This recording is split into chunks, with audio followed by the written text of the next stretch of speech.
Now, election matters. Voters in Imo, Bayelsa and Kogi states will head to the polls once again to choose new governors in exactly 3 days from now. The Electoral Commission says elections will involve 5.4 million registered voters that will vote in 10,510 polling units scattered across 649 electoral wards within 56 local government areas. But how prepared is the electoral body, INEC, for these elections? Well, joining us now is Rotimi Oyekanmi. He's the Chief Press Secretary to INEC Chairman, for more insights on the Commission's level of preparedness for the off-season governorship election in Bayelsa, Imo and Kogi states. Good to see you and thanks for your time.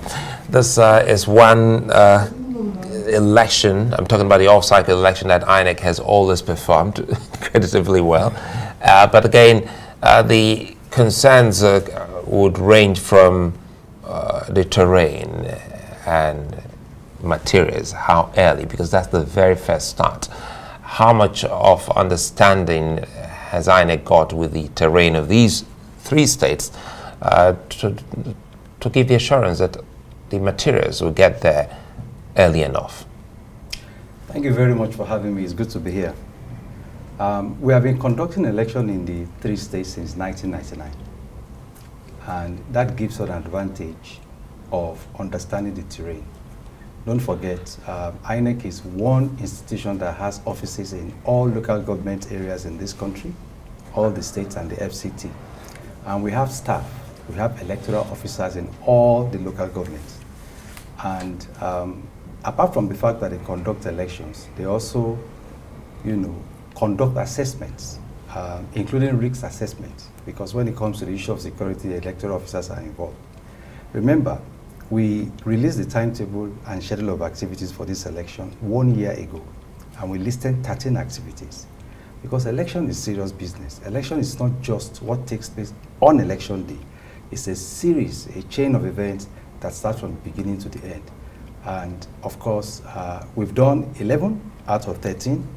The 12th will fall due tomorrow, which is the last day for campaign. And as you can see, the politicians are busy really campaigning, and then the actual election itself. Long before now, we had delivered all the non-sensitive materials. The sensitive materials are getting in this week, understandably, and then they will be dispatched from the central bank to the various local government areas. We are deploying over 46,000 staff, regular and ad hoc, to the 3 states. And trainings have been going on for weeks, and refresher trainings are going on as I speak. And of course, we'll be deploying technology. We will use our beavers for authentication of the permanent voters card, and of course, the uploading of the polling unit results after the close of poll. And other series of things we have done is to make permanent voter cards available to voters. We created time for that.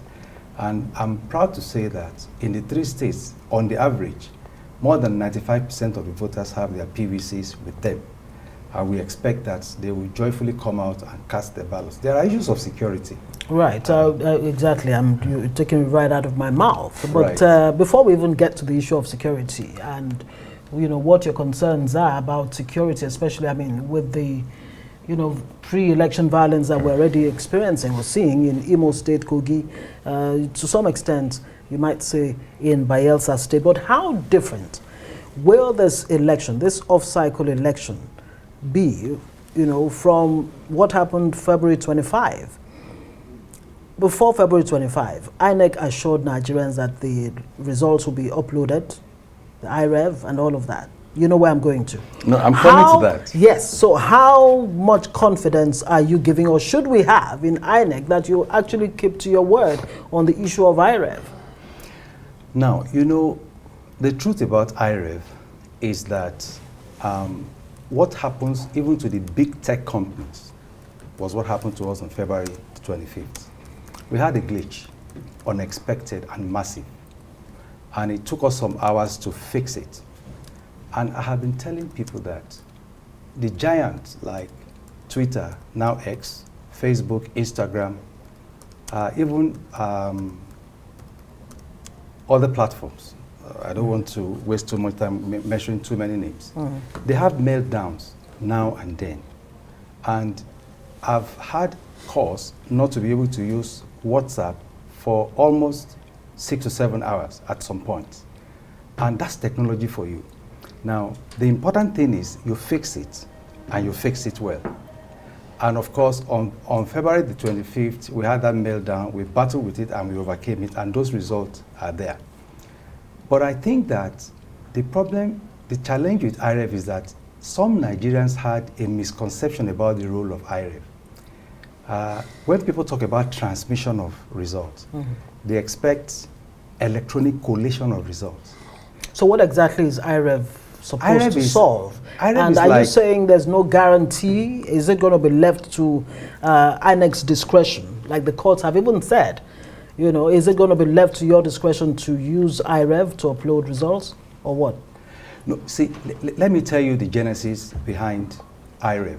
In 2017... No, we may not have enough time for the genesis. Oh, okay. because I needed to do the background, you know. It is to engender transparency. Because we discovered that people don't usually have problems with the voting at the polling unit, the counting and declaration of result, but when it comes to collation, they then begin to suspect that, oh, that's where the things will change. So we decided that, look, the polling unit result can be uploaded to a portal. Why I referred to 2017 was that in the Anambra governorship election of that year, we introduced what we refer to as a people's result sheet. So across all local governments in Anambra State, we pasted the people's result sheet so that people can self-collate. It was highly commended by many people, stakeholders and all that. So what we did, fast forwarding to 2023, was to take that concept to the World Wide Web. But it is not intended to be a collation portal. It is just to hold the picture. It's like a notice board here in your office. When you have information, you pin it to it. And when you want to change the information, you remove it and pin another one. Or it's like you are in the stadium and there's a scoreboard. When a team scores, is displayed. You know, it doesn't do any other thing. So IRev is simply to display only, well, not just that, the Form EC8A, and in this instance, the accreditation figures. Because we also decided that apart from the Form EC8A, we will also upload the accreditation figures so that people will know, well, these are the number of, this is the number of the registered voters, and this is the number that was accredited for a particular election. So that's what IRev is. Let me go back to how I started. You know, you made it look so simple talking about logistics. You said this is not the first time INEC is conducting elections. And one wonders if INEC came late here in Abuja in places. If INEC came late in Lagos, the heart of Lagos, some parts of Ikeja and Ikorodu. So why shouldn't we be bothered about the terrain of some places in Bayelsa, in Imo, and even in Kogi? So we need to be very specific in giving the assurance to the people that this time INEC will be on time. Well, like I said, we've been preparing for this election for since the past 1 year. And the election referred to, normally after every election, we do an assessment, you know, both internal and external. And that's very important. What went wrong? What did we do right? What did we do wrong? Logistics has been a perennial problem with INEC. The reason is that we don't have all the resources to deliver materials ourselves. We don't have enough vehicles, you know, so we don't have the capacity. So we need to enter into MOUs with transport providers, with service providers. And that sometimes creates a challenge. Because for instance, I talked about Anambra State, the last election that we conducted. On the day of election, some transporters decided not to make their vehicles available because of fear of being attacked, or because they were threatened overnight that if you bring out your vehicle, you are going to be attacked. So they told us this is the only source of livelihood that they have. So we have to now activate Plan B. But like I said, we have taken time to study some of the problems in these places. You know, Bayelsa is actually a state that is also, more on the Atlantic Ocean. Right. And some of the local governments, you will need to travel by boat for sometimes 2-3 hours before you get there. So early opening of poll is part of the priorities that we have.